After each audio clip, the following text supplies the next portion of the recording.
Good afternoon, everybody. Hope everybody's doing well. We are calling to order the September 10th, 2020 regular board meeting of the Urban Redevelopment Authority of Pittsburgh. We let the record show, please, that we do have quorum for the meeting. I see, let's see, who do I see? I see Jody Hirsch is present, Councilman Lavelle is present. Is Lindsay Powell here? He is here. I'm here, Sam. You're just like on page 3 of my list for some reason.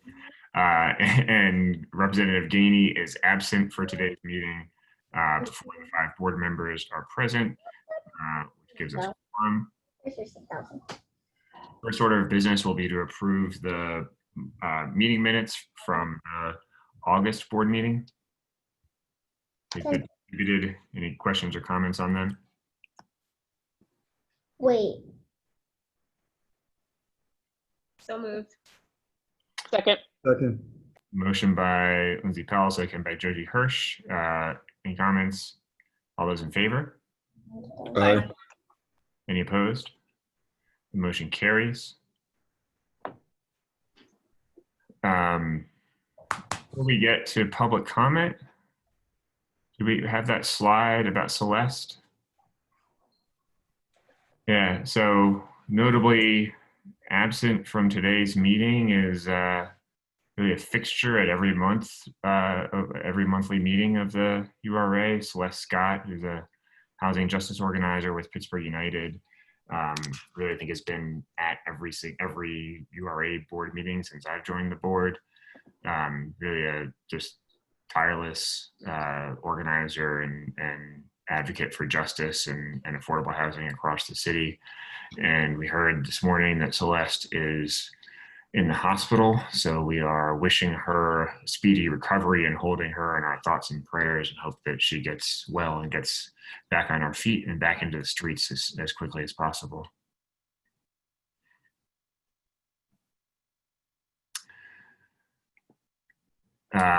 Public comment. There are, I think, as far as, do we only have the 2 public comments that were emailed to me? That's all that was received up until 1:30 before the board meeting. We checked and we didn't see anything else in the comment queue. Okay, so I'm going to read what we've got. I'll read them out loud for the record. The first one is a public comment from Megan Confer-Hammond, who's the interim executive director of the Fair Housing Partnership of Greater Pittsburgh. And her comment reads, I have 2 comments. One is directed at agenda item 5A, the COVID-19 impacts on housing support. Given the pandemic and the current state of evictions, will the URA have additional funds quickly accessible for the HSP, Housing Stabilization Fund, if needed, to continue providing rent relief in the absence of further federal assistance? Additionally, will the URA consider whether to provide funds to continue the landlord-tenant assistance now available within the city of Pittsburgh due to the CARES Act upon the expiration of the CARES Act timeline? As a reminder, Pittsburgh's renters are disproportionately Black, brown households with disabilities and single-parent households with minor-aged children. 2, second part of her public comment is directed at agenda item 6. What, if any, fair housing considerations are being included in the process of applying for HUD Choice Neighborhood Funds, particularly given the evidence that private funds follow public expenditure?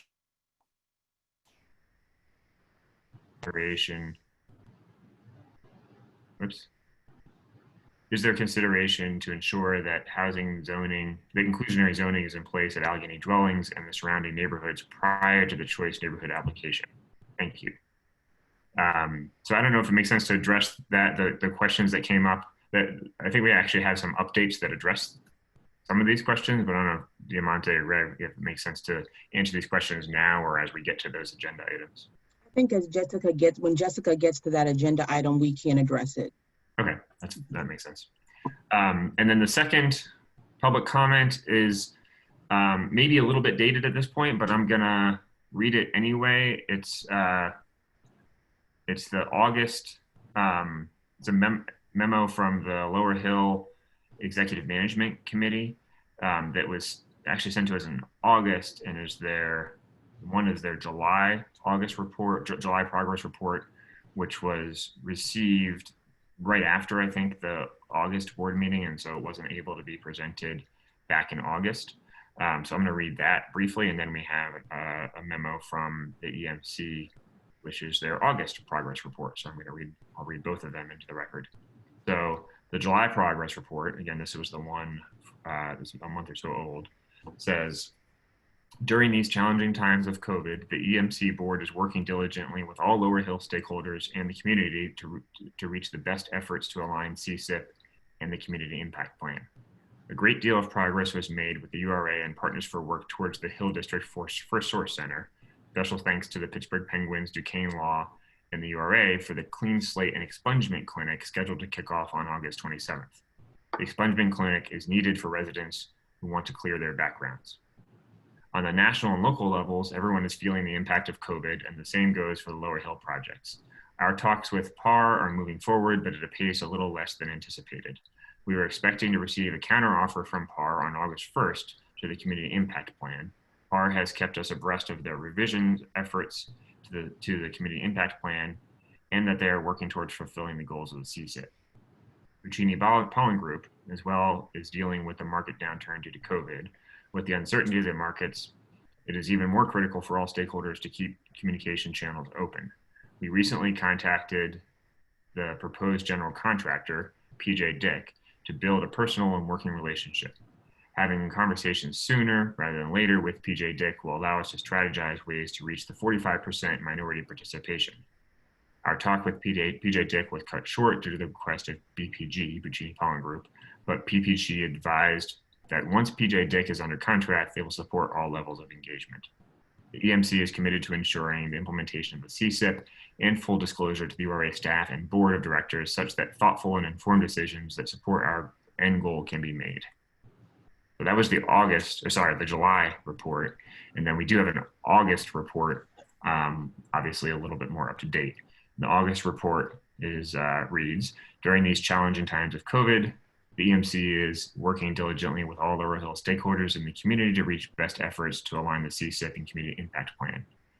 The Clean Slate and Expungement Clinic, partnered by the Duquesne University School of Law, URA, PAR, and Partners for Work, was a success.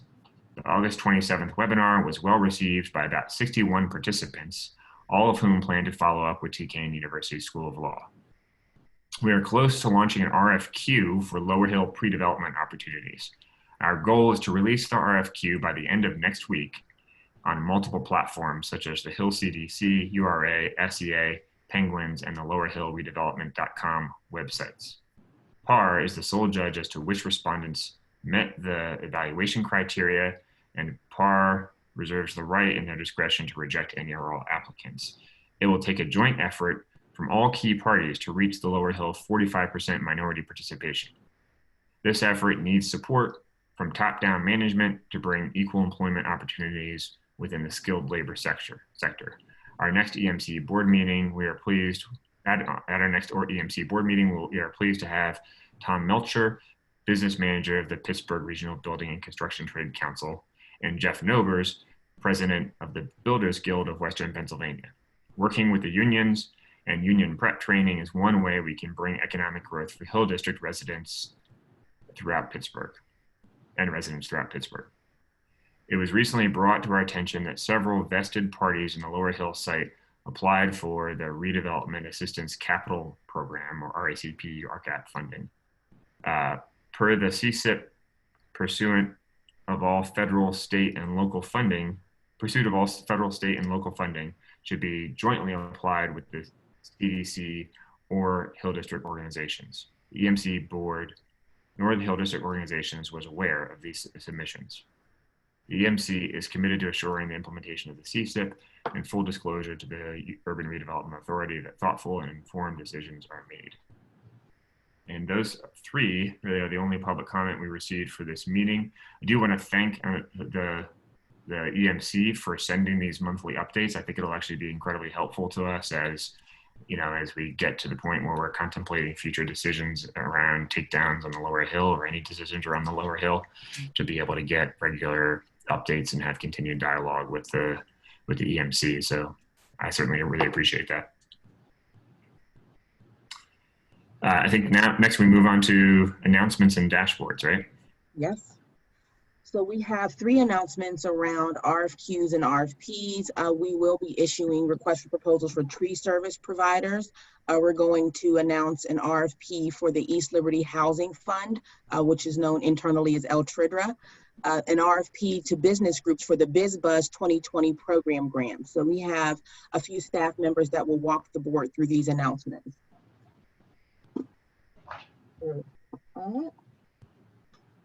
Tim Dolan will walk us through tree service providers. Thank you. Good afternoon, everyone. On behalf of the Development Services Unit, I wanted to share with you our intent to release a request for proposals in mid-October to assemble a panel of tree service providers for as-needed services across the city of Pittsburgh.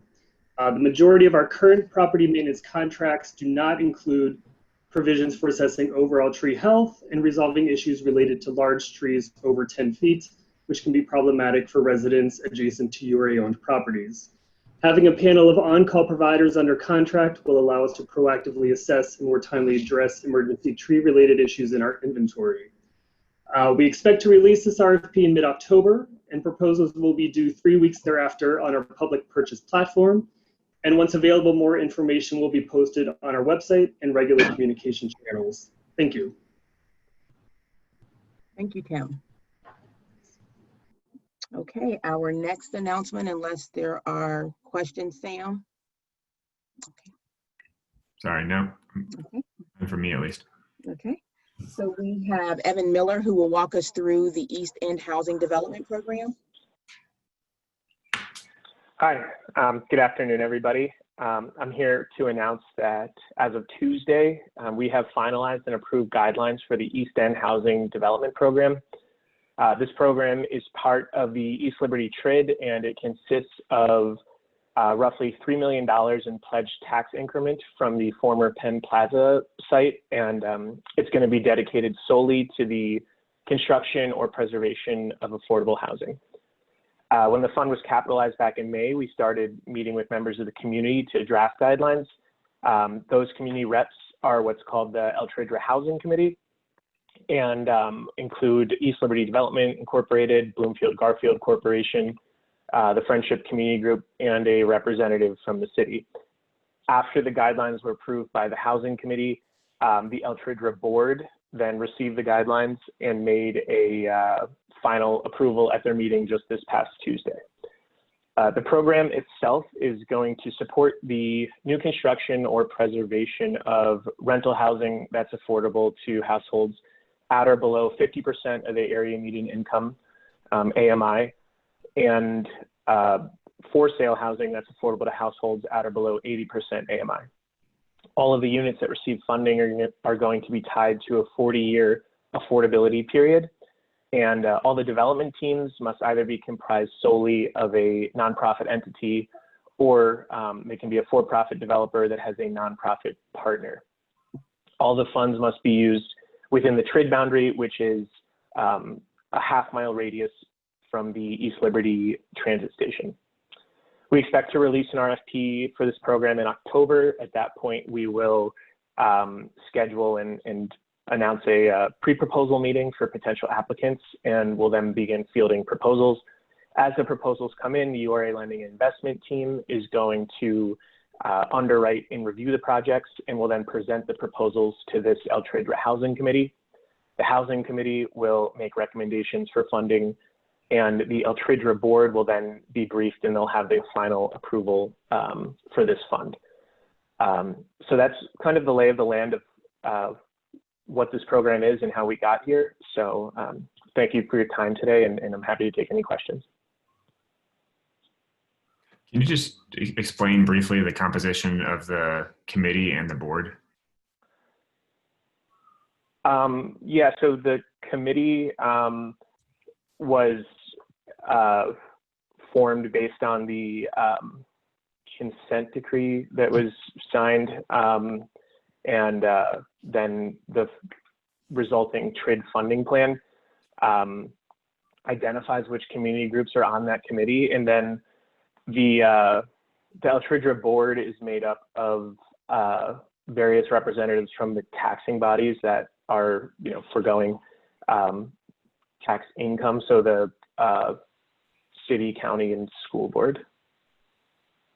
And on the, just correct me, as there are, as I recall, I think former residents of Penn Plaza somehow represented on the committee, correct? They're not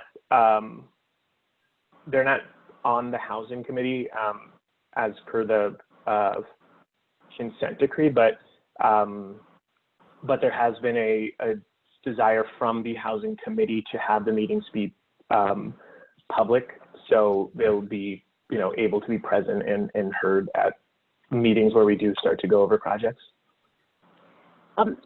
Chairman Williamson, the members of the committee are Jason Ross, who was originally part, I think, of the Enright Court Park team, who now represents Friendship Preservation, Ted Melnick with ELDI.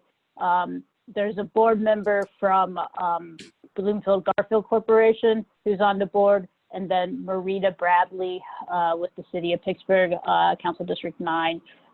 Those are the board members. To Evan's statement, it wasn't legislated that there be a resident from Penn Plaza, but there is a lot of communication, especially via the way of Jason. He has the direct tie with the advocates and Crystal Jennings and the others that are working with the Penn Plaza group.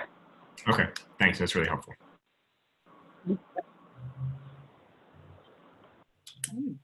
Our next announcement is the resurrection of the Biz Buzz program, which is being reimagined to help preserve our Main Street business districts. So we have Josette Fitzgibbons, who will walk us through the 2020 version of Biz Buzz. So good afternoon, everybody. Just a very quick description of this. The Biz Buzz 2020 program, I'm calling it the COVID-19 version.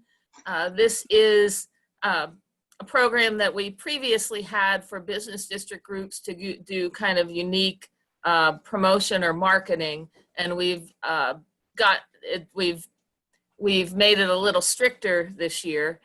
So we're inviting our business district groups to submit proposals to implement COVID-19 safe promotion and marketing activities that are basically focused on getting their businesses through the fourth quarter of this year and getting them through the holiday season.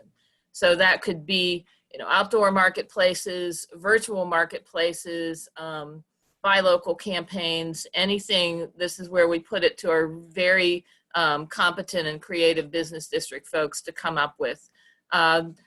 We will accept 10 to 12 proposals of up to $3,000 each. This is community development block grant money, so it will be open only to the districts that are in LMI neighborhoods. And these are these grants are for our business district groups. They're not for individual businesses. The apps will open next week and will probably be open for 2 weeks. And we will be advertising through our social media channels, through our email blast that we do to our business district groups that includes pretty much all of the organizations in the city, as well as sending information to our council members so that they can distribute it to their communities. It will also be advertised at our Thursday business district networking meetings that we have anywhere from 20 to 30 folks on those every week, updating them on everything to do with business districts. So thank you all. Does anybody have any questions? No, I don't think so. Thanks. Great. Okay. All right. So this transitions us into the series of announcements that we have today. We have quite a few for you board members and the public. And so we wanted to take an opportunity to kind of give the board and the public a snapshot into some of the investments that have happened to date, the impacts of those investments, so that you guys kind of see some of the human interest stories that are being benefited from the work here at the URA and the board's decisions. And so I'm not going to read all the slides to you. We have staff who will stand up and walk you through these briefings. So there are about 10 or 15 here, I think. And so we will start with Jessica providing an update on COVID-19 housing relief.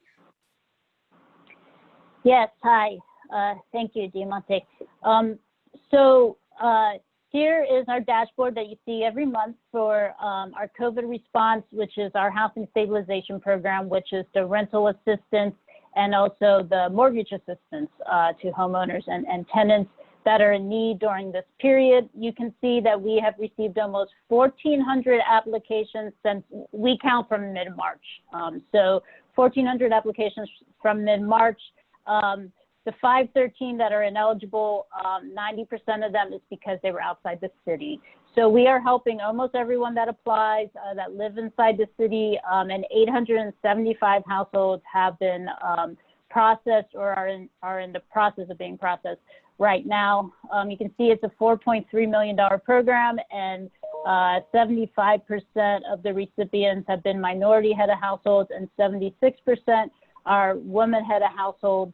A lot of folks are aware that the state eviction moratorium ran out, and there was a very small brief period before the federal eviction moratorium just recently kicked in. 188 eviction notices were filed in Allegheny County court during that period of time.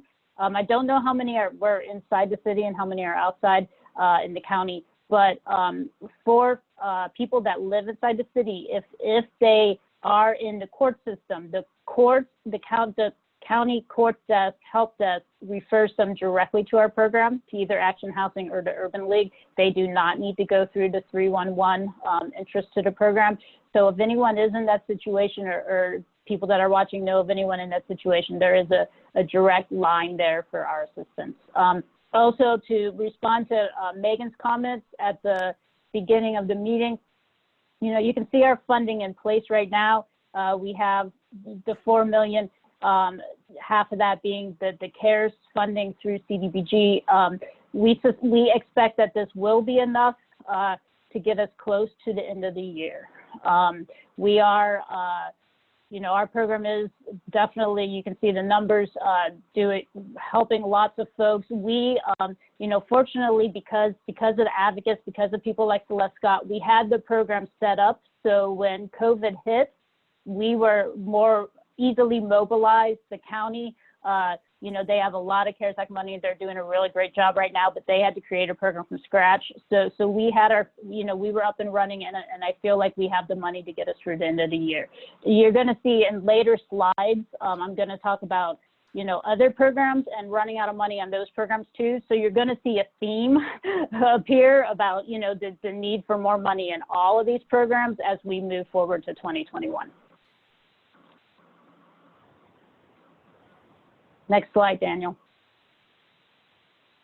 And I'll pass it over to Jennifer to talk about the small business support during COVID. Thanks, Jessica. So as you can see, we've continued to provide small business support lending to businesses as they try to manage through the COVID environment. We have closed 279 loans to date. Very excited about that. This program will be changing, morphing, evolving, which we'll be talking about later in the agenda today. But certainly we're very excited about the work that's been done thus far, and I'm very grateful to the staff of the URA and the loan officers for all of the work that they have been doing. If there are no questions, I'll pause. I'll move on to the next slide. Okay, Daniel, do you want to flip?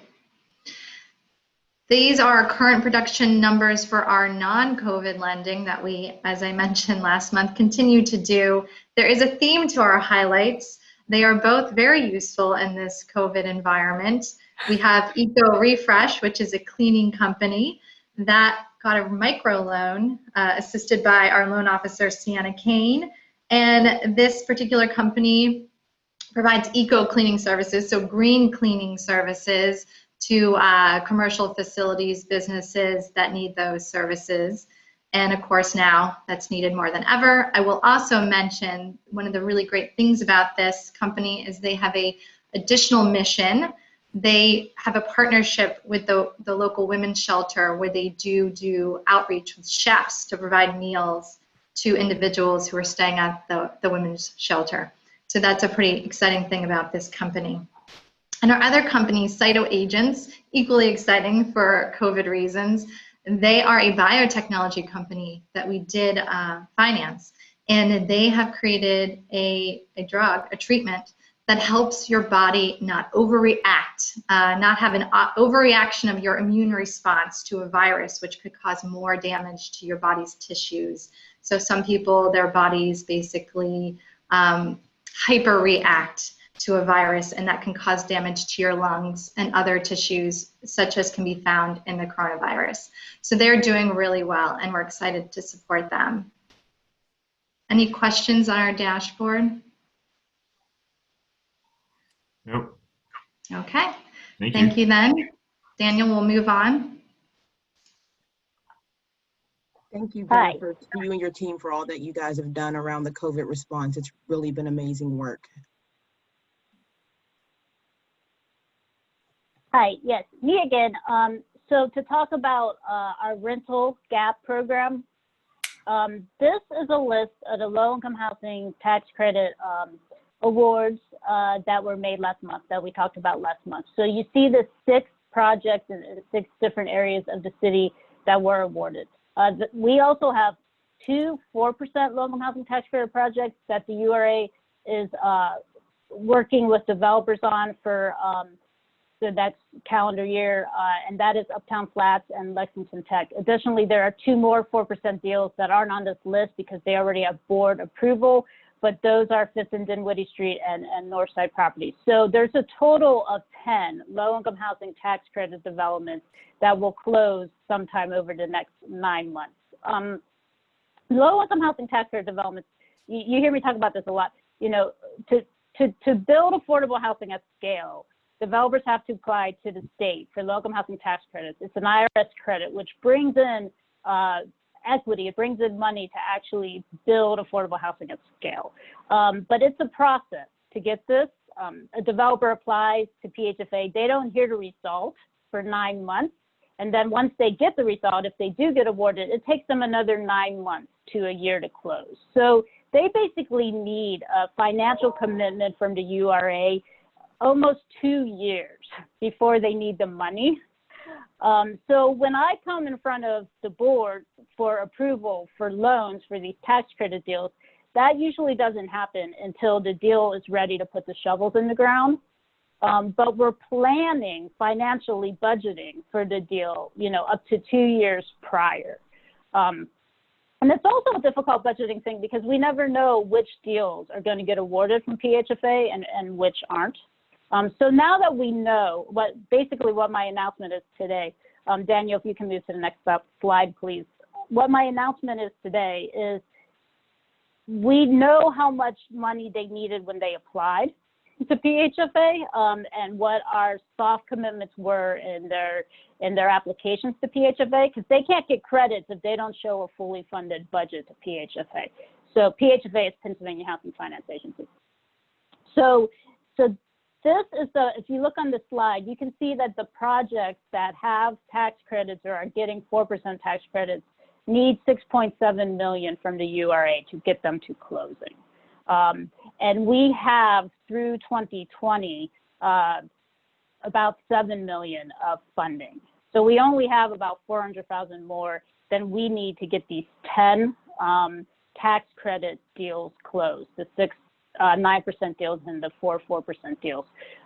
So basically at this point in time, you know, the URA, we can help get all 10 of these deals to closing, but we unfortunately are going to have to temporarily close our rental gap program application until we get for more deals until we get 2021 funding.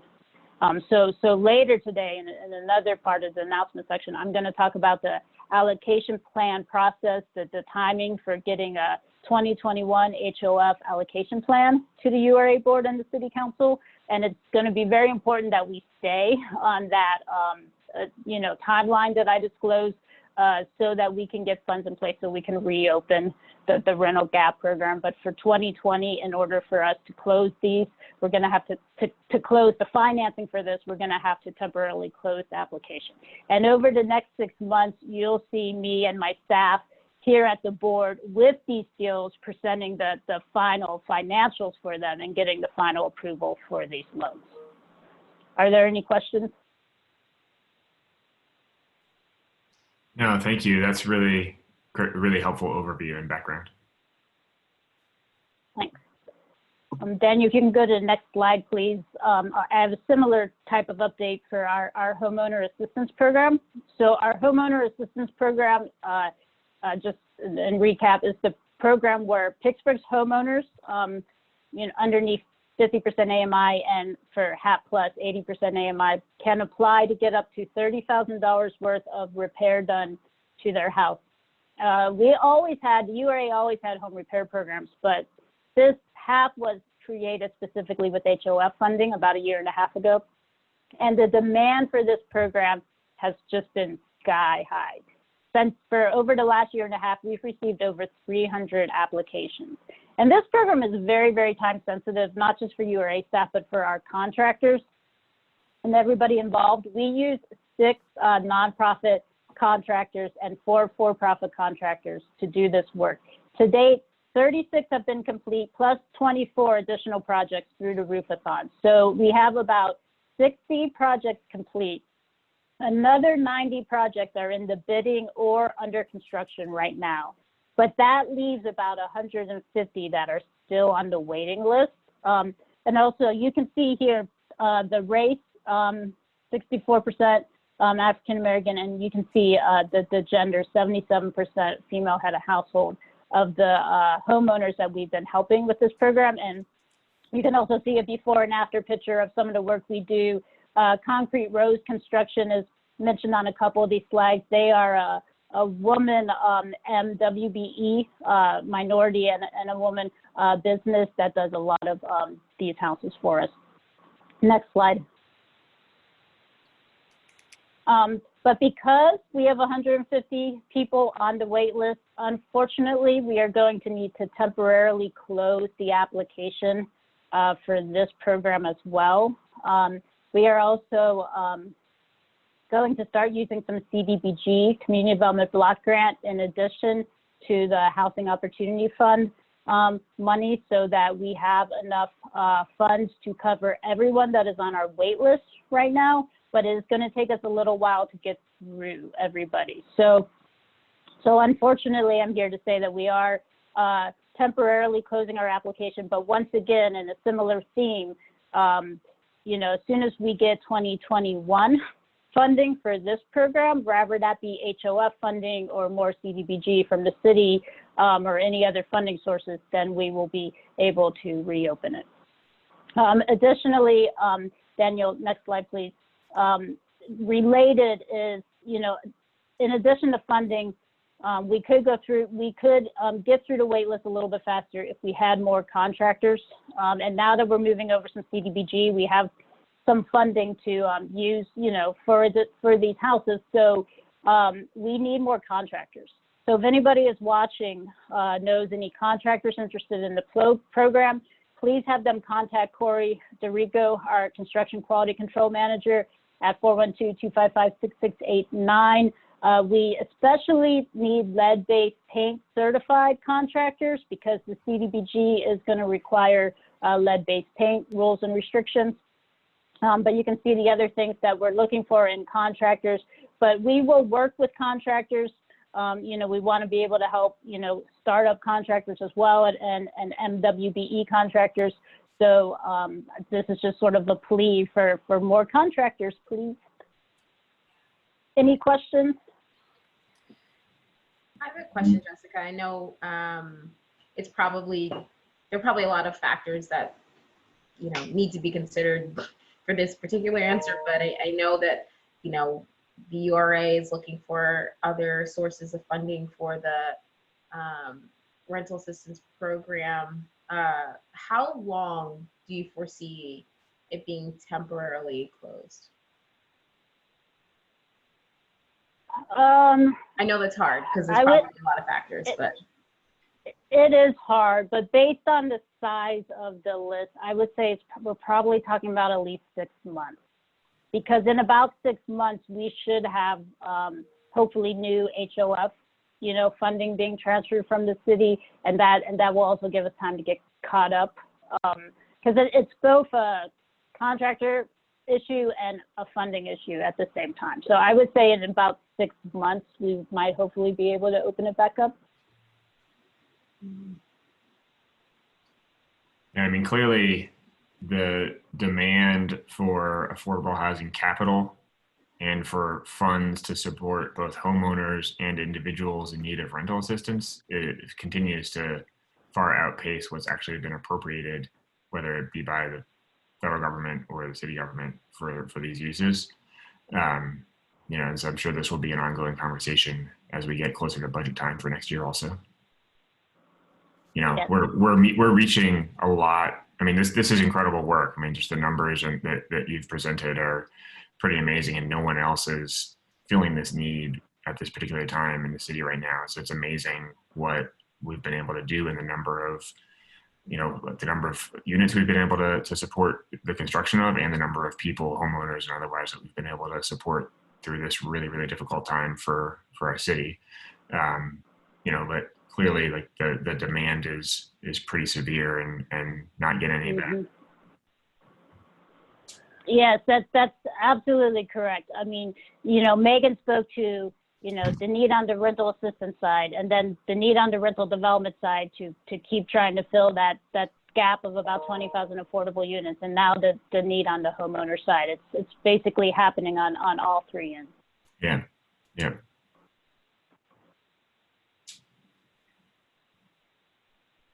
Any other questions? Okay, if not, go ahead, Daniel. Thanks. So as it relates then to one thing we need to do to get more money is to start working on the 2021 allocation plan for the Housing Opportunity Fund. So just to refresh everyone's memory, the city, I mean, just amazing. Thank you so much. They created this housing trust fund in 2018. So this 2021 will be the 4th year. And when it was legislated and started in 2018, thank you, Councilman Lavelle and everyone else on council that worked on it. When it started, it was legislated for 12 years at $10 million a year. So 2021 will be the 4th year. And so now we need to start holding public meetings related to the allocation of that 10 million for 2021. Here's the schedule. We've started working on this already. In August, we convened the Housing Opportunity Fund Advisory Board a couple times and started to plan this out and create a survey. A survey is going to be issued on Monday that will ask people about their housing needs, and how they think some of this funding should be spent and allocated. So the survey will be posted on our website. We're going to work with a couple of consultants and community groups to just try to get the survey out as much as possible. Please, everybody watching, send the survey out to all your distribution lists. We would love to get at least 400, if not more, responses to the survey. We're then going to hold public meetings via the City of Pittsburgh Zoom channel, which goes on the city's YouTube channel. Those are going to be Thursday, September 24th and Friday, September 25th. And those people can give, feedback as to how they think the funds should be used for 2021. Additionally, the URA is going to be filming a commercial next week that's going to run on the city's TV channels and on their YouTube channel, advertising this survey and this process. And then in the beginning of October, the advisory board is going to take all of that information from the public meetings and the surveys and try to craft a draft plan, which they will discuss publicly, probably in a special HOF advisory board meeting in the middle of October. That plan will then be put on the URA's website for public feedback for a couple weeks with the goal of going to the HOF advisory board at the beginning of November for final approval, and then the URA board at the November URA board meeting for final governing board approval, and then on to city council. As we know, city council is a 3-week process, so we would want to be in a position where the allocation plan was officially approved prior to the December holidays, so that we can stay on track and hopefully get the funding in hand in early 2021. Are there any questions? Where would people find the survey if they want to either fill it out themselves or distribute it to others? Yes, there will be a link from the URA's homepage starting Monday. We are also just going to get it out as much as possible. Lindsay, I'll work with the city staff, to make sure you guys are sending it out via Facebook and everything. And we will make sure the advisory board and everybody is getting it out. I asked that the URA board, please distribute amongst all your distribution lists. And we are also going to be working, we did an RFP for some of our community consultants to help us. We did not receive any responses, but we're reaching out to some of them directly, and we'll get some additional support from them. Just for my clarity, Jessica, the community liaisons, are these the same ones that we recently did the RFP for to help connect people to our services? They'd also be in charge of or a part of getting these surveys out to the community? Yes, so we issued an RFP to the slate of folks that you've seen before that responded to our RFQ. There were about 15 of them. And they did not respond. It was a really short time. People only had 2 weeks to respond, but we're reaching out to a couple of them, especially the ones that are more nonprofit community based. We're reaching out to them directly to have them help disperse the survey.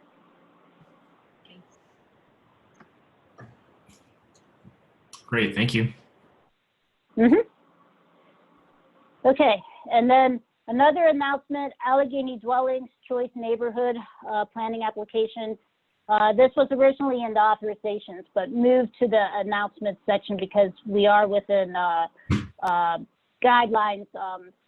I'm talking about a $10,000 grant, which does not actually need board authorization. So today we're talking about Allegheny Dwellings. This is a public housing community in the north side in the Fineview neighborhood. And the Housing Authority of City of Pittsburgh, the Fineview Citizens Council, and other, community groups and tenant resident groups are working on a planning grant application to the Department of HUD, Housing and Urban Development, for $450,000 to plan for the redevelopment of Allegheny Dwellings and the surrounding neighborhoods, Fineview and Perry Hilltop. The board knows because of Larmer primarily, what Choice Neighborhood is, but it's here on this slide. Choice Neighborhood really has 3 goals. This is a federal program with 3 goals. In short, housing, people, neighborhood. A little bit longer are the bullet points here to replace distressed public and assisted housing, to help the households that currently live in that housing through supportive services related to education, healthcare, employment, and then also to create an environment for the public and private reinvestment to offer amenities around it for the neighborhood. In Larmer, the neighborhood activities included, building park, doing facade restorations for the homeowners, doing some public infrastructure, things like that. But what this is for is they're applying to HUD for money just to plan for all of this. So they're not applying to HUD for money for the development. It's a planning grant where they can plan. They can take the next year or 2 and plan for how should Allegheny dwellings be redeveloped and what should happen in the area around Allegheny dwellings.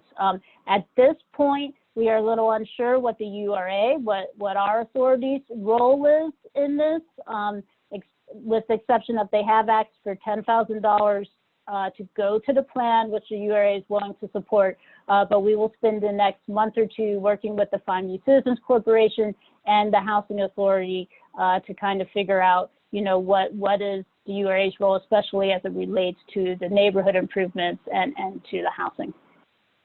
And on the phone right now is Joanna Dimming from the Fairywood Citizens Corporation and J.W. Kim from the Housing Authority.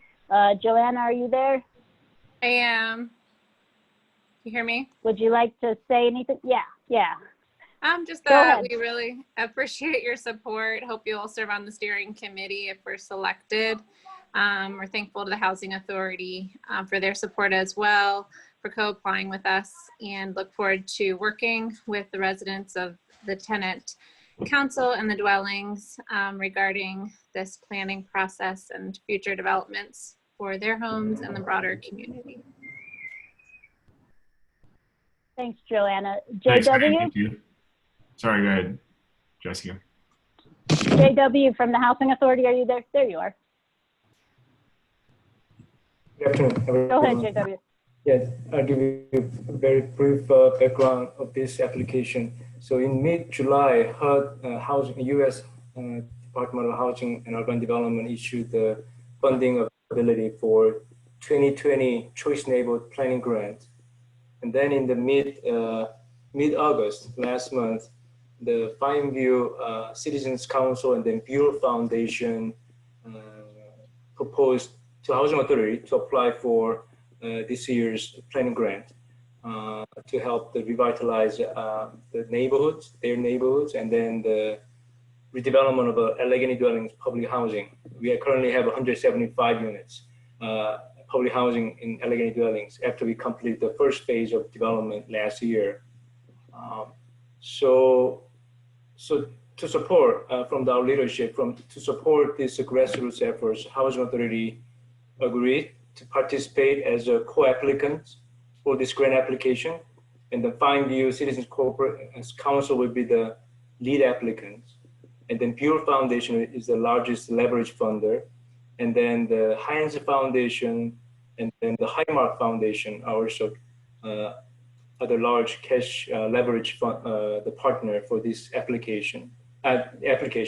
So the target area is the Fairywood, Perry Hilltop, and California Culbride and Charles Street Valley. And then the HUD expected to award this grant early next year, first quarter of 2021. And if we get this grant award, then we will have a little less than 2 years to complete a feasible transformation plan for this neighborhood by 2022. So that is some timeline from a couple of months ago and the next couple of years. Thank you. Great. Thank you, JW. Are there any questions from the board? No, but I don't have any questions, but there was a question that came up in public comment around this that we should just briefly address, which pertained to inclusionary zoning. And the question was essentially, as public money is used to transform neighborhoods, often then private funders or developers go in afterwards, and make their own investments as the neighborhood begins to turn around. And usually that's exactly what you want in order to see the true revitalization of a neighborhood. Sometimes those investments can lead to, rising housing costs or gentrification or people getting pushed out of their neighborhoods.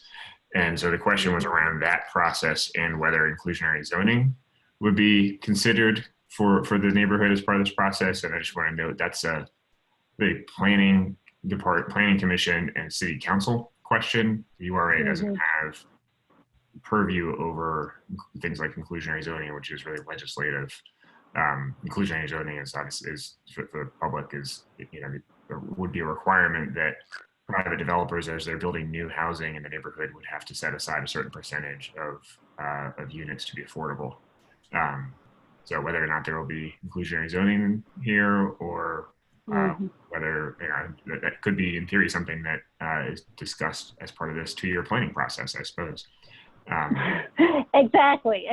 That's what the 2-year process is for. Yeah. Is to talk about things like that, and talk about is that possible, and how do you go about doing it over those 2 years, and then it's also to talk about the geography of where exactly is replacement housing going, and what else does the neighborhood need. So it's all of that.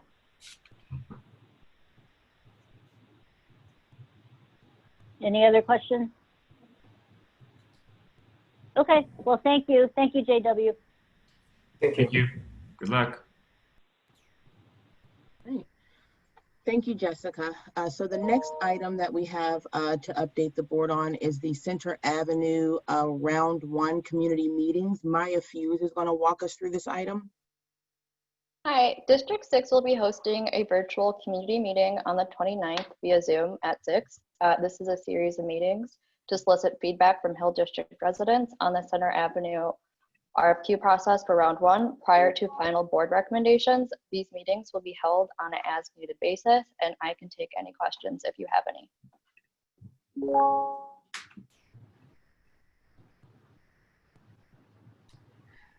All right, thank you, Like Maya. it. Thanks. Thanks, Maya. Thank you. So we will now walk through the former Fairywood School extended due diligence period. Amanda Ludit will walk us through this item. Hi, thank you, Diamante. So I am here to announce that the Fairywood Senior Housing Review Committee is recommending that the proposal submitted by Contractors be developed in Fairywood. While the announcement is short, I thought that I might briefly review how exactly we ended up here at this stage, because the process has been months long at this point. In December 2019, the URA issued an RFP with the goal of redeveloping a former school site into affordable senior housing in the city's Fairywood neighborhood. 3 proposals were received, and all 3 were deemed to be good and viable options, so they were presented to the public into a review committee comprised of representatives from the URA, the mayor's office, Council President Kel Smith's office, the city of Pittsburgh, and local residents. And then we can go to the next slide, please. As a response to realities brought about by COVID-19, we worked internally to develop a community outreach strategy that addressed concerns about digital equity in the Fairywood neighborhood, especially because in-person public meetings were not viable. Julie Edwards, Brett Morgan, and myself canvassed the Fairywood neighborhood to distribute print materials and proposal summaries to all residents. The outreach strategy also involved pre-recording developer proposals and hosting them online, as well as opening up my phone line for residents to call in their comments if they didn't have access to the internet. Can we please get the next slide? This is the only slide for this particular announcement. Okay, sorry. I thought there were 2. Amanda, you may want to mute your computer because you're getting quite a bit of feedback.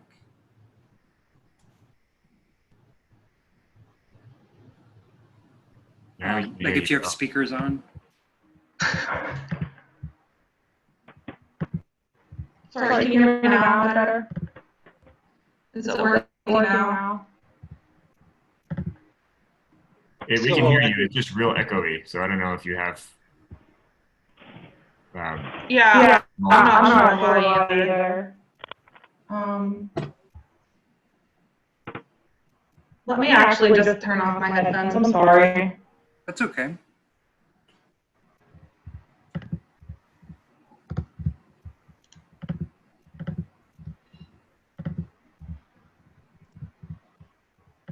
Okay, does it sound better now? Yes, much better. Thank you so much. All right, sorry. So the review committee convened on August 28th, 2020, and after deliberation, the review committee selected the proposal from TRICO Partners. The proposed development would bring 46 one-bedroom senior housing units, 39 of which would be affordable.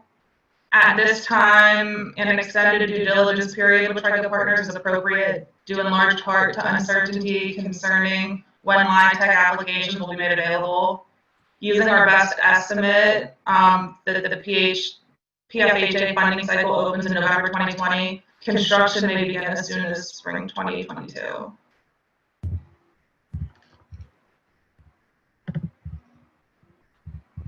Any questions? Okay. All right, thank you, Amanda. Next, we have Allison Jones, who will present for us the Wood Village extended due diligence period. Allison. Hello. I think I'm also echoey. Is this Sorry, better? they Can you can't hear me? Feedback. Whoa, it was okay, and then it got crazy.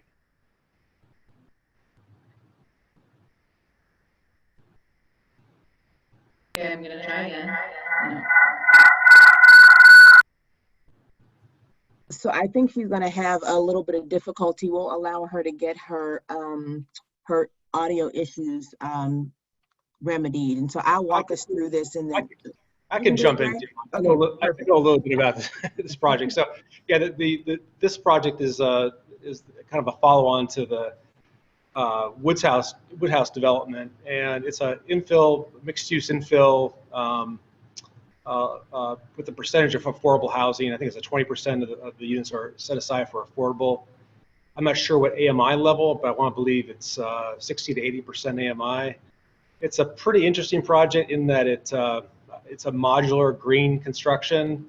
The developer is looking to engage with local workforce providers to provide apprenticeship training, construction level apprenticeship training to folks in the area who are looking for work. And it's one of the few opportunity zone projects that we're aware of in the city right now. So looks to be a good project. I know they're going through a protracted neighborhood vetting process. We're hearing good things. I think the extension for the due diligence is simply, given COVID, the delays in putting pre-development financing together and getting opportunity and zone investment equity into the project has caused a slight delay. So project hasn't changed. I think we believe it's a good project, and the developer just needs more time to put his deal together. What's the opportunity zone fund that is involved? Don't know. We wouldn't necessarily know ourselves. It could be a opportunity fund that he has tapped. It could be an opportunity fund that he has created by himself and certified by himself. Opportunity zones is one of those very unusual program in that, they don't need to come to us for permission to do it. It's not there's not an intermediary in the process. So I'm not sure what fund he has tapped or whether he's created his own fund with private equity investors that he knows, or he's tapped into an existing fund. I do believe it's probably the former, though. Interesting. A single purpose opportunity fund.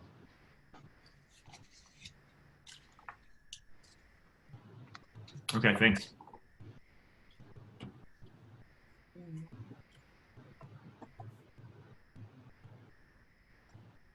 Okay, so I don't know if Allison was able to, I think we do have Krish on the phone. If the board would like to ask any questions, we could have Krish answer any questions that you guys might have. Sure. This is Krish Pandya. Good afternoon, everybody, and thank you to the URA and for the opportunity to present the project to the board. So if anybody has any questions, I'm happy to answer those. Okay. And Krish, did I get your project right? Sorry? Did I get your project correctly? Yes, you did. Yes, you did. I mean, I think just maybe I can add a little bit more color very quickly. We've been working with the GHCC and HI. We've had 3 or 4 community meetings. We've had meetings with the community kitchen as well for the apprenticeship program. So we've got some really great ideas around building the apprenticeship program. A question was asked around opportunity zone funds, and we've actually had some very early discussions with 4 or 5 funds which are active in PA And one of the biggest problems these funds have is they have the money in the fund, they just don't have enough shovel-ready projects in opportunity zones. So I think if we have a project that is the business case solves, we are able to demonstrate that we can meet all the community requirements and get support from the URA, the councilman, and so on. I think this starts becoming a very attractive project in Hazelwood, especially with Hazelwood Green developing as well. One last point that I do want to make is we want to try and explore a concept of a public-private partnership where we're happy to try and develop a project and maybe let the URA take a certain equity stake in it, or maybe a community group take an equity stake in it. Again, very early, we want to be able to develop this concept more in discussions with the URA to make sure we do it right. It's aligned with the objectives of the URA as well as aligned with some of the objectives of the community group. So let me just stop there and see if there are any questions or comments. Thank you, Krish. I will add, Sam, that your question will be answered at the time of acceptance of a final proposal. You will see the full capital stack at that time. So if the board does have any questions about how it's structured and funded, we will be able to daylight that for you. Yeah, sure. Yeah, I imagine that would be the case. I was just curious because, as Greg noted, there really haven't been opportunity fund investments in Pittsburgh. You know, and despite the fact that the public and private wrap on opportunity funds is certainly that there's lots of money and not enough shovel-ready projects, we seem to always be funding lots of shovel-ready projects in neighborhoods that are sitting in opportunity zones and never getting any of that tax-sheltered money put into them. So well, that's a good point. And certainly we have to do our, you know, once we've got the project developed, we've got to do, there's going to have to be a lot of activity pitching this project to opportunity zone funds. And we're getting prepared to do that. I think there has to be an awareness that we do have projects in Pittsburgh and we do have a good opportunity zone, you know, market-based opportunities here as well. So I think we've got our work cut out. And don't get me wrong, this is an exciting project, but there is a lot to do, and you know, we've got a really good team that we're pulling together. So great, good luck. Yeah, thank you. I have a question, and my apologies if I missed this, but will this be following some of our Housing Opportunity Fund affordability guidelines? So we've kind of given ourselves an internal target of about 20% affordable. Now what that right AMI is, we haven't established that, but we're happy to kind of get a little bit of counsel from the URA on what works. We want to also make sure that the project solves, because our goal is to make this market-based and let the market subsidize the affordable. So there's going to have to be a little bit of modeling done here, and we have to decide what that optimal balance is in terms of guidelines for the affordable. But I think we can get there. Thank you. All right. First, again, just thank you, Diamante and Greg and the rest of the URA. If there are no more questions, I'll sign off then. All right. Thank you. Thank you. Okay. Next, we have a really interesting update. This is a pilot program that was launched in response to COVID-19 when we discovered that several businesses were not able to make the digital leap. And so the Grow Online, Go Online is a partnership between the URA and I believe Neighborhood Allies. And so I'm going to have Corinne Sassueto come and present to us about how this program has performed and what's next. Hey everybody, my name is Corinne Sassueto, as Diamante mentioned, Business Strategy Officer with our Business Solutions team. Thanks again for giving me the opportunity to share what I think is a really exciting program that we've had some initial success. Really want to kind of share it with you. So we wrapped up our first round. As you can see on the screen, there was 96 applicants. We ended up working directly with around 35, 80% of which were minority or women-owned businesses. I'll add that we actually were able to work with some of the other businesses we weren't able to fit into the first round by partnering with Ridgeway Capital and some CMU folks as well. So we think that number ended up being closer to 50 or 60 in the first round if we sort of weave in some of our partners. And we worked with 9 different digital service providing firms, pretty small firms from around the city, 78% which were minority or women owned. And that was kind of a nice, actually, multiplier effect within this program as well. So this map shows you a little bit of the geographic dispersion around the city. I think we've gotten a lot of variety in the neighborhoods that we were trying to hit. Obviously, the ones in blue are outside of the city. Thus, our partnership with Neighborhood Allies. So we kind of picked and choose which ones we could work with based on where they were located. So I'm going to quickly, in the next slide, just give you 2 quick profiles of businesses that we worked with and were very successful, although I think almost all of ours were very successful. This is Curtis Drain. He runs a restaurant, a takeout spot, Flavor's famous street food.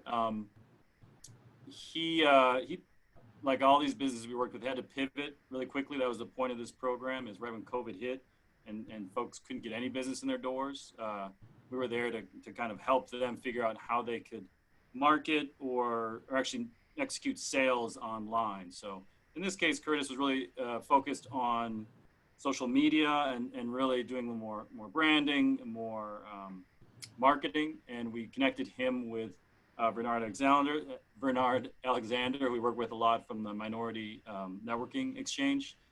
And he was really successful in getting his business on a lot of different social media platforms and really getting out there online, and ended up actually increasing his business by 40% and hiring additional staff. So that was kind of a really great example of a business owner who really took this program and ran with it, but really was mostly focused on just the marketing side of it. The next slide is another business who we've worked with a little bit in the Catapult program and is also a loan recipient, called Soil Sisters Nursery. They're up in Beltsuver. You know, some sisters literally who decided to start a plant nursery, and we were able to connect them with Joe Morales, who runs a firm called McRally's, to overhaul their website, allow them to actually market and sell their goods online. And you know, unfortunately with PowerPoint, it's a little trickier to jump around to their website, but I encourage you to Google Soil Sisters Nursery. I think they have an amazing website now. And yeah, it's another great example of how this program can just help these small businesses really take it to the next level and get as much customers as they can these days, which obviously can be a challenge. The next slide is highlighting that we just closed our round 2 application period. We had already done another round of an RFQ for service providers, and then we opened it up for small businesses. And we got, I think, 74 applicants this time, 91% which were minority or women-owned businesses, 51% that were both minority and women-owned. It was interesting because we tracked a little more of how people heard about the program, so we can use that for other programs in terms of how our outreach efforts are successful. And a lot of it was the kind of outreach that we do a lot of, I know in our department, which are webinars, getting on people's community meetings. You know, we're still doing a lot of direct outreach to get word out about these kinds of programs. So we think we'll be able to work with maybe 30 to 50 firms, small businesses this round, thanks to additional funding from the Hillman Foundation. So we've got some great funding to really ramp up this program a little bit. We've got 9, we changed up a little bit of these service providers, but about 9, 7 of which are minority or women-owned firms.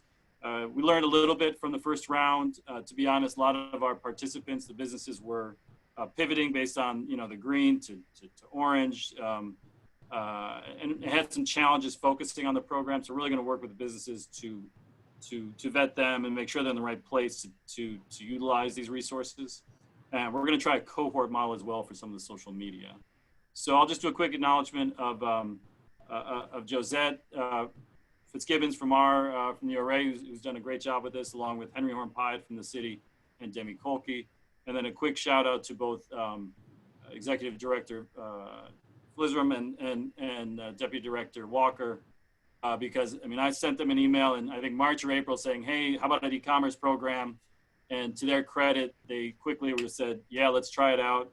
So they, you know, great support from our leadership at the URA to really enable some of our attempts to pivot what we're able to provide given the current circumstances. So I'll stop there if there's any questions.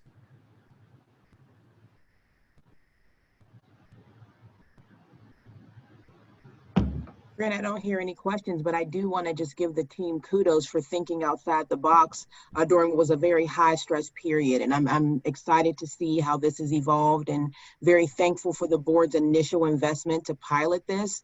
And then to see that we've had Hillman take notice of that work and provide some additional investment so that we can get to a subsequent round 2. It's very encouraging. So thank you for your thought leadership around this and for all those on the team that made this possible.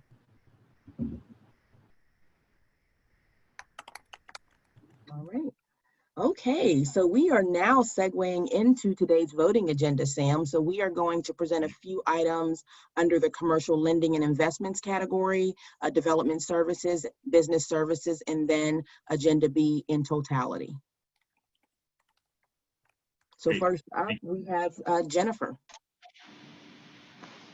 Hi, thank you. So as I alluded to earlier, we are going through a transition with our COVID lending program, and I'm excited to announce that we are transforming it a bit into the Minority Recovery and Growth Loan Program. This program is going to be the next iteration of what we've been doing in our COVID lending. The other programs are closing down, and due to the PNC partnership and investment that we're quite excited about, and additionally some of the CARES Act money that came through the city of Pittsburgh, which we are thankful for, we are able to offer this new exciting program. The terms are very much the same as the current recovery program that we have been running. The only 2 major changes are really that it will be focused only on minority-owned businesses, and we have increased the loan amount from $75,000 to $100,000 as a high. Other than that, it's quite similar. So we just made a few tweaks. We wanted to make sure that we were hitting the businesses that are potentially most in need, and we feel like this program is a way to do that. Next slide, please. We are, of course, doing a lot of outreach to get this program out to the folks that might be able to use it most. We had an amazing webinar last night, thanks to URA staff member Pierce Robinson and also Bernard Alexander, who collaborated to reach what I'm told is well over 100 people, certainly, who heard about this opportunity as well as some other opportunities that we've been promoting. We are getting out there in numerous ways. We've looked at various channels beyond the usual suspects. We'll be having radio and print, social media, email, webinars, you know, the whole gamut. We have a plan. Staff have worked up a really great strategy, and I'm excited about what we're going to be able to do and who we're going to be able to reach with this program. Are there any questions?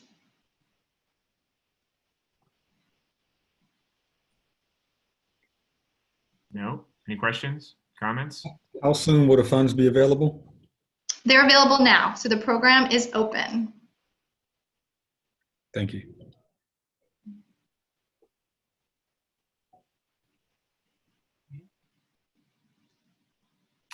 Okay. Thank you for the presentation. I'm fully supportive of making this change. I think it's, you know, completely appropriate for the URA, given our history and given the moment in time that we're in America, to devote efforts particularly to helping Black businesses, Black-owned businesses. So I think these are changes that are warranted, and I'm completely supportive. And I thank you and the leadership of the staff for making this change. So if there are no other questions, the motion to approve would be in order. So move. Is there a second? Second. Any further discussion? All those in favor? Aye. Any opposed? The motion carries. Thank you. Fantastic. All right, wonderful. Thank you, Jennifer. So the next item that we have here is a vote for the New Granada Square Apartments. We have Chuck Alcorn who will walk us through this. I believe that David Servin and President and CEO of the Hill CDC, Marimba Malyans, are on the line in case there are questions. Hi, everybody. Just here to present a proposed amendment and restating of a disposition contract for a sale of URA-owned property in the Middle Hill District for the Granada apartment building, which is getting low-income housing tax credits and is expected to close next month.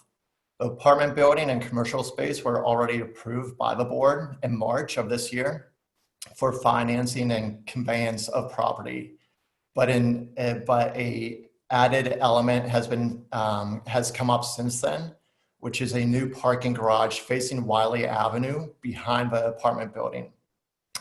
This parking garage will mostly be used for the renovated New Granada Theater that the Hill CDC is also working to renovate. You can see an image of a proposed garage in the presentation. This garage will create a third condo unit, the other two being for residential and commercial retail space. The garage will have 77 stalls and be owned by the Hill CDC.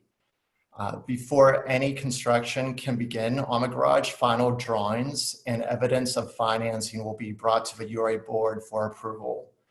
And as Diamante mentioned, Marimba and David Servin from Hill CDC are on and should be able to answer any questions that you might have for the development.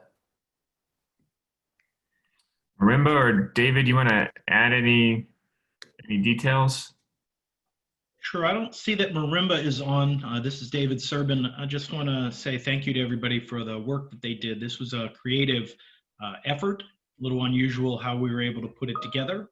And, we think it's a great way towards leveraging a bigger idea. So, we have some apartments coming that are tailored towards artists. We have some more commercial space right on Center Avenue, and then moving through with the University of Pittsburgh as an anchor tenant for their community engagement center at the New Granada Theater is great as well. And then putting all that together that then gets some of our parking needs achieved with the funding that we already have on hands. I think it's great. And I want to again thank everybody like Chuck and ML and Diamante and others that were working on this project. Thank you, David. We're excited to see this move forward.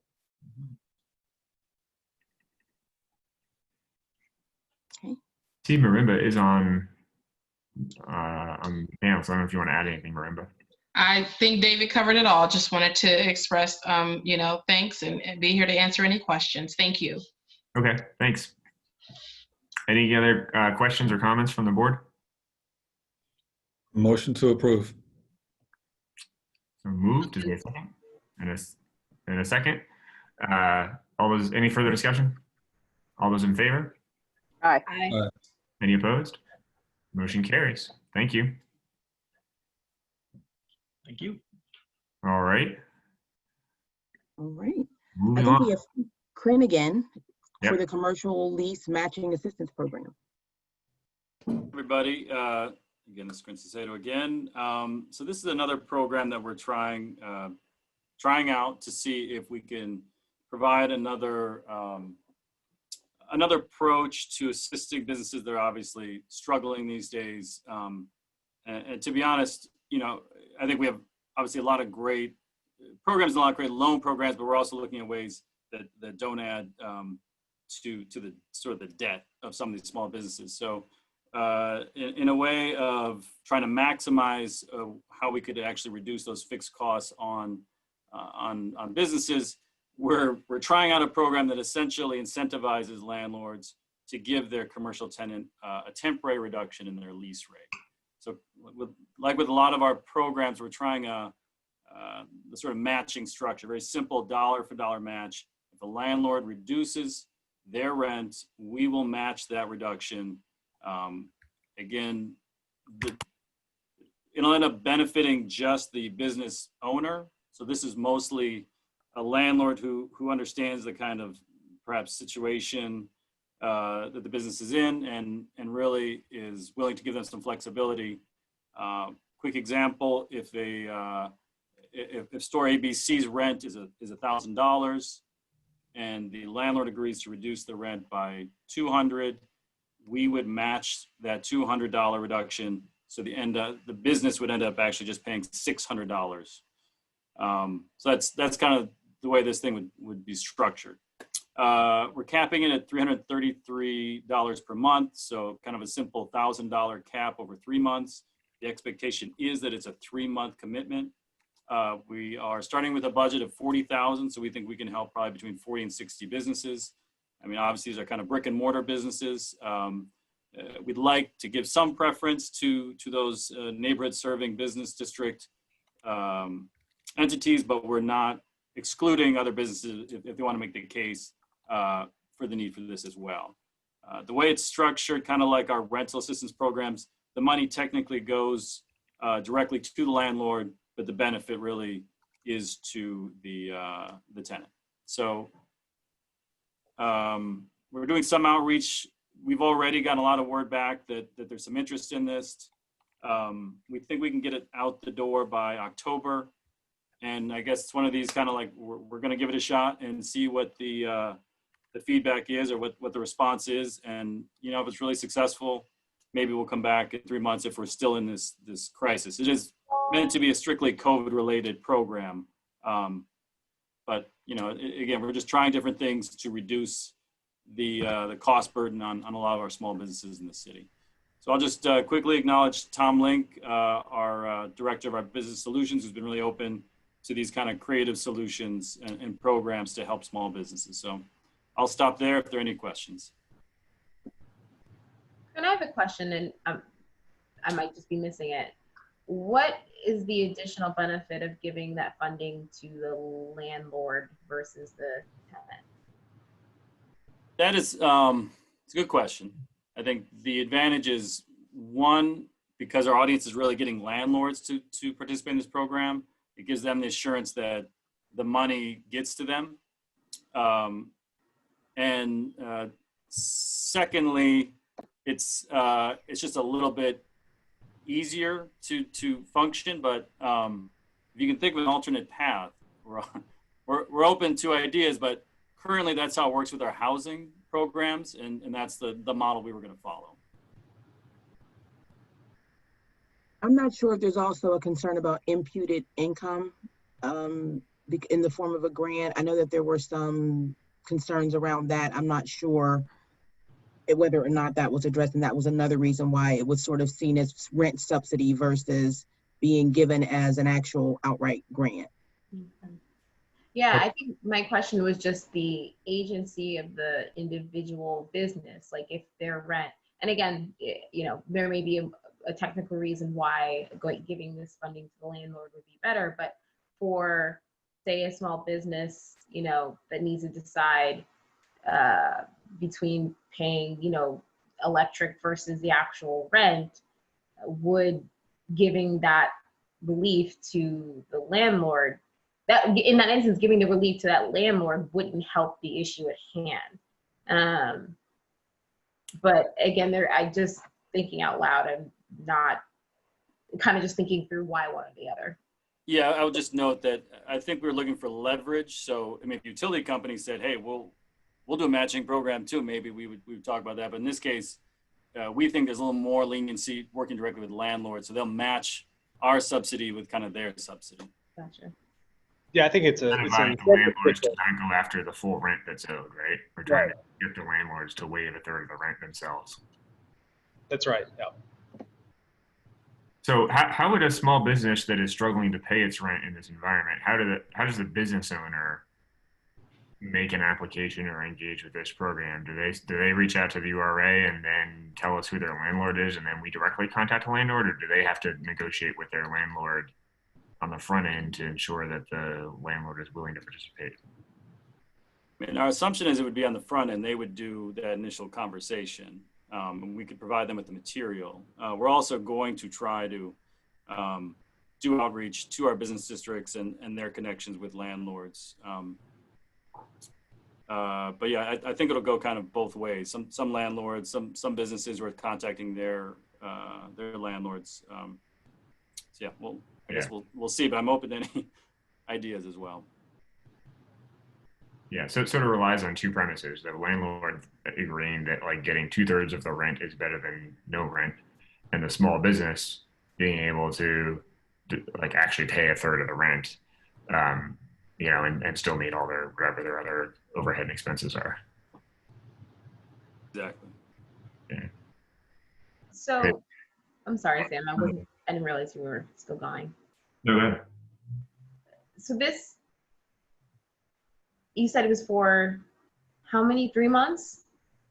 What, after the 3 months, if they're, so, okay, so trying to think of take a step back. How do we make sure that we're screening for businesses that will become stabilized by those 3 months? Like what happens for those businesses that may be in, you know, kind of worse way or worse shape and may need, say, 5 months, 6 months, you know, matching rent relief assistance. But how are we making sure that we're picking businesses that will use that money to its highest and best use? That's a great question. If we get 100 applications and we can only fund 40 or 50 of them, how do we make sure we're supporting businesses that are going to actually survive and still be here in 4 months? And right. Yeah. Yeah, it is a great question. I think, I mean, I'll say part of this, and I should have mentioned on the front end, this is CDBG, so CDBG eligible areas. But we're going to have a part of the application, hopefully not too onerous, but succinct enough that makes that, where the business has to make the case of why they are in a situation where they need this. Because, you know, some businesses are actually doing okay, but a lot of them aren't. So there's going to be part of the application where there's going to have to demonstrate the need or their situation. In terms of the timeline, I mean, I agree that if this is a situation that we're still in, you know, in December, January, we may be coming back and saying, look, we have a lot of demand. This is the response. You know, we're thinking about extending it. And maybe that's working with the existing participants. Maybe that's another round. But there's a little bit of, you know, it's a pilot program. We got to sort of see what we get and learn from that. But we think we'll vet them in a way that is trying to help those in the most need. I think what we're trying to do here too, correct me or Tom if I'm wrong, I think the idea was to kind of test market this idea to see if it made sense with the idea that we would build eligibility requirements and application process and put a little more thought to how this gets up. Yeah, because I have the same questions about eligibility and how we picking winners and non-winners, if you will. And so I think we were just trying to see if there was appetite to do this with the idea that we would develop those guidelines going forward. Yeah, this is Tom. Yeah, I'll start my video. Yeah, I mean, I agree with that. We look at this as a pilot program. I mean, I think these are frankly the same questions I think all of us have. I mean, from a due diligence perspective, you know, we would collect, I think, standard, you know, financials, these types of things, with the spirit being, you know, if you were, you know, if you're not likely to survive as a business, you know, it's probably not a great tool for you, but at the same time, finding businesses that have need, right? So that's going to be some balance to ensure that this program is matched appropriately. Having never done this before, I think, you know, there's an element of we have to learn. But we do see the need in the marketplace. I just know, you know, even thinking about small businesses we talk to that is seeking relief, you know, a big part of that is, you know, is rent, right? Like it's something that a lot of businesses are, you know, it's a struggle. So, you know, the plan here is to pilot something, to try something, and I think we'll learn from that. But again, the spirit is to support businesses that A, have need, but B, have an opportunity, if with the appropriate intervention at this scale, can come out on the other side of this in a better position and in turn survive over, you know, several months, several years. Of course, there's no guarantees on this, and of course the pandemic and the economic distress is a bit of an unknown, and we candidly don't know what the federal government will do either. I mean, it's possible new things could come down, but sitting here today, it's an attempt to pilot an opportunity to support our small businesses, you know, frankly, over the next few months to this program and as a pilot program. And Corinne, another thing that I would encourage is maybe looking at the model for the Economic Recovery Fund, where we assessed whether or not the business if we thought that they would still be in business after the intervention and the investment. That might be another metric that I think has been pretty successful in helping to make pretty solid loans for businesses that, but for the disruption of COVID, we're going to be okay and will be okay, but certainly need a little bit of short-term help. So I think that might be something worth looking at with respect to how Jennifer structured those program guidelines. Yeah, absolutely. And I think we're in the same space. I mean, that was a key part of the emergency loan fund, is that sort of analysis. We would seek to apply it in a similar fashion here as well. So thank you for that. Yeah, I mean, this seems like it's a worthwhile experiment, and I appreciate, Corinne and Tom and others, you're always being creative to try to figure out how to like help the small businesses that are in need and move the limited funds that we have to those that are in greatest need. These are all like really good questions, and I'm glad to hear that you guys are wrestling with the same questions and thinking through the solutions to them. I am reminded though of some of the challenges that we had in the very early days of moving the housing stabilization funds, when we were, in the very early days, maybe a little bit too stringent in requiring that individuals had a stabilization plan, and it actually got in the way of moving those funds quickly to those that needed them urgently in order to avoid eviction, right? And it's a similar dynamic here, but we want to we need to help the businesses that need help, and we need to move the funds to those who need them. We ought to be asking these questions, but your challenge is going to be trying to figure out how to do both things at once, I guess. And you've got it's only $40,000 that you're asking to appropriate from CDBG funds. So I think it's a worthwhile trial for sure. Sam, can I just jump on that for a second regarding eviction? So, is there any provision here that stops eviction, that while the landlords are getting the subsidy, is there any way to, attach a deferment on eviction? Or what's the thought there? Yeah, this is Tom. We did talk about that. I mean, certainly through the period by which we're providing the monies, it would be to be making whole rent, right? Like there can be no eviction. And also, we need to be careful that by, reducing the rent is not just sort of being tacked on as back rent. Like we have to really pay attention to that. It's literally that rent is reduced for those months, and it's not being tacked on at the end of the lease or when the 3 months expires. Beyond the term of our involvement, that's something we are wrestling with. I'll be honest with you. And we have to find that balance between supporting and not creating something that's almost impossible to deploy. So in spirit, yes. I mean, if we come back to you and say, yeah, after 4 months, we supported businesses, and then in month 4, they were all getting eviction notices, we've done something wrong. So we need to figure that out. And Corinne, I don't know. I think in our, the grant agreement process, we are considering how we would attach sort of these requirements. You can't, for some period of time, you can't turn around and evict this business.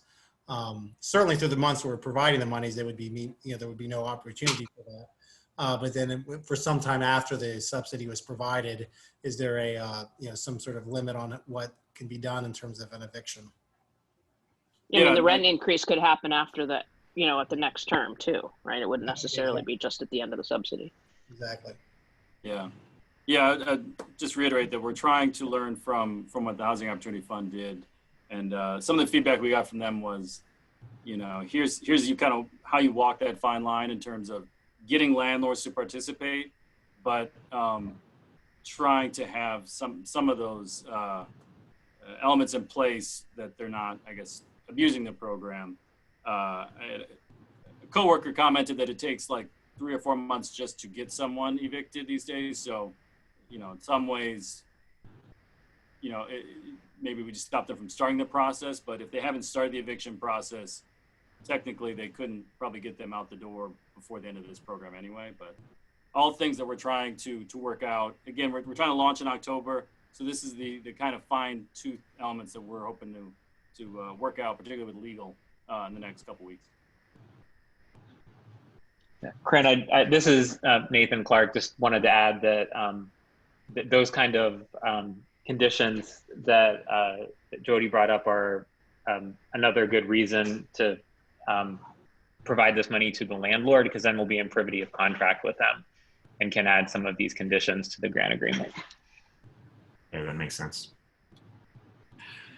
So just process-wise here, we'll consider approving this pilot program now, or that's a appropriation of $40,000 from CDBG funds to be used for this purpose. And then if depending on how that goes, if you guys come back and recommend that this be made into a permanent program, or a program that continued beyond the end of 2020 and needed additional funds, and that request and a program guidelines that would go along with that would come back to the board, right? Yeah, absolutely. Anything beyond this 40,000, and certainly any continuation beyond that, would have to be approved by the board. Just to be clear, this is COVID related. I would, eventually, I'd hope at some point, if we start to see economic recovery, hopefully the need for something like this would go away. But yeah, that would certainly be the process, and we'll certainly report back. I mean, we should know within a few months what what happened, who did we support, what was the success rate, and we can monitor that moving forward, and we'd certainly report all of that to the board. Yeah, I mean, and it also might be useful experience too down the line, even beyond COVID, for dealing with kind of rising commercial rents and trying. Yeah, absolutely. Thank you. Whoops, doing it with commercial gentrification. I think my microphone flipped out there for a second. But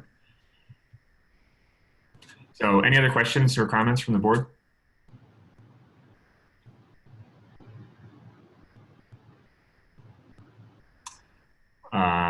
If there are none, then I would ask for a motion to approve.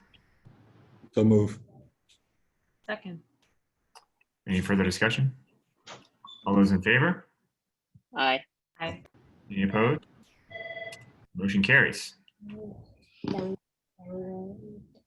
Thank you. Thank you. All right, Sam, this is Agenda B. We would ask the board to approve Agenda B in its entirety. It was so quick. Do you want to throw additional voting items at us? Don't tempt me. Got 19 and a half more minutes. Any questions or issues from the board on Agenda B items? I want to download. That was something. Didn't sound quite like a motion though. I'll approve it. So moved. In this entirety. That was a simultaneous move that motion that I'll interpret as a motion, a second from Councilman Lavelle and Jody Hirsch. All those in favor? Aye. Any opposed? The motion carries. Thank you. And that concludes today's board meetings. Thanks for tuning in. Thanks to the staff and board for making this one really efficient. Absolutely. Thank you. Thanks, everybody. Everybody have a great day. See you next month. In October.